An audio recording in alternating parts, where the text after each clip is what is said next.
उत्तर प्रदेश के हाथरस में गैंगरेप का मामला थमा ही नहीं था कि मध्य प्रदेश के खरगोन जिले के चैनपुर थाना क्षेत्र के अंतर्गत मारूगढ़ में नाबालिग से हुई गैंगरेप की घटना ने आम जन को तोड़कर रख दिया। आपको बता दें कि नाबालिग और उसका भाई खेत की रखवाली के लिए टापरी में रहते थे।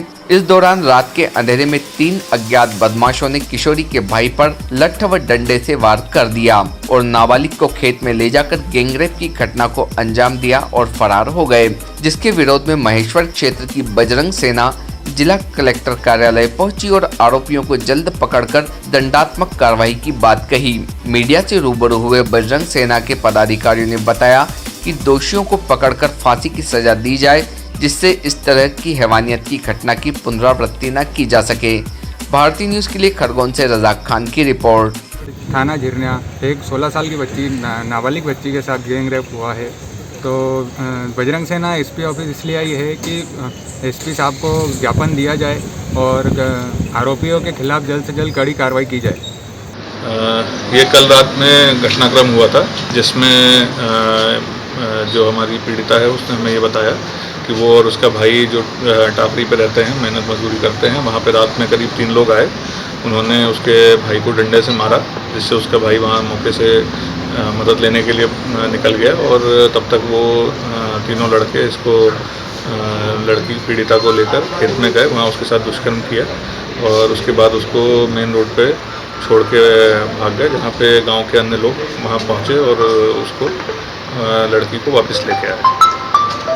सर, रात की घटना कब है ये रात की घटना का समय बताया जो गया है वो 12 से 3 बजे के बीच का है। 12 से 3 के बीच में? देखिए, उसमें जो बताया है कि 12 बजे के आसपास, 12 साढ़े 12 बजे के आसपास जो है भाई ने बताया कि उसके साथ घटना हुई। उसके बाद जब वो बुलाने गया और वापस लेके वो करीब जब तक पहुंचा तब तक करीब 2:30-3 बज चुके थे। आपके 100 डायल को कब सूचना 100 डायल को सूचना मिली थी, वही उसी टाइम रात में मिली थी। तो जब वो मौके पे पहुंची 100 डायल तो कब मिली सूचना 100 को? रात में उसको करीब कितने बजे? 3 बजे की है, 3 बजे के आसपास। नहीं सर पीड़िता की तरफ से बताया जा रहा है कि 12:30-1 के बीच में 100 डायल की सूचना दे दी गई थी, लेकिन 3 बजे के समथिंग वहाँ पर 100 डायल पहुंची।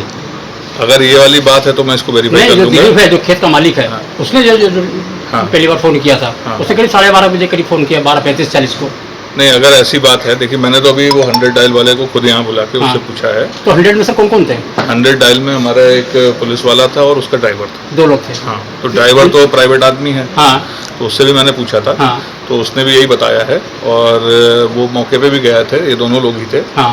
और जैसा उन्होंने उस समय बताया था उसके आधार पे जो कार्रवाई हुई थी, तो उस समय तक किसी को ये जानकारी नहीं बताई गई थी, क्योंकि ये जो जिसने कॉल भी किया था कॉलर, हाँ। उनको भी मैंने बुलाया था, उनको भी मैंने पूछा था, तब तक उनको भी ये जानकारी नहीं थी कि ऐसी कोई घटना घटी है। मतलब हमारा पीटी की बात आई थी सामने, हाँ। लेकिन इसकी नहीं आई थी। सर, पीड़िता के भाई ने बताया कि हमने जब 100 डायल किया था तो ये सूचना दी थी कि हमारी बहन को भी उठाकर लेकर गए। हाँ, तो सर उस टाइम पे पुलिस ने पहुंचना था, जिम्मेदारी बनती है, पुलिस इतने लेट क्यों पहुंची सर? देखिए, लेट अगर पहुंची है, देखिए मैं तो अभी आया हूँ, मैं ये पूछताछ कर रहा हूँ, अगर लेट पहुंची है तो ये अगर गलती हुई है, अभी तक जो मुझे बताया है उसमें तो ये बताया है कि इतने बजे सूचना मिली थी और इतने बजे हम लोग पहुंच गए थे। लेकिन अगर आप लोगों को ऐसा कहना है तो उसको वेरीफाई करके उसके जो कॉल जो रिकॉर्ड्स हैं वो देख लेंगे और उसमें अगर ये है तो उसके हिसाब से जो गलत है तो कार्रवाई होगी। उसमें तो कोई परिवार वालों का कहना है कि यदि समय से पुलिस आ जाती तो आरोपी पकड़े जाते। घटना भी नहीं होती। अब मैं ये पहले वेरीफाई तो कर लूँ कि भाई वो कितने बजे का टाइम बता रहे हैं। Subscribe now to most exciting channel ever.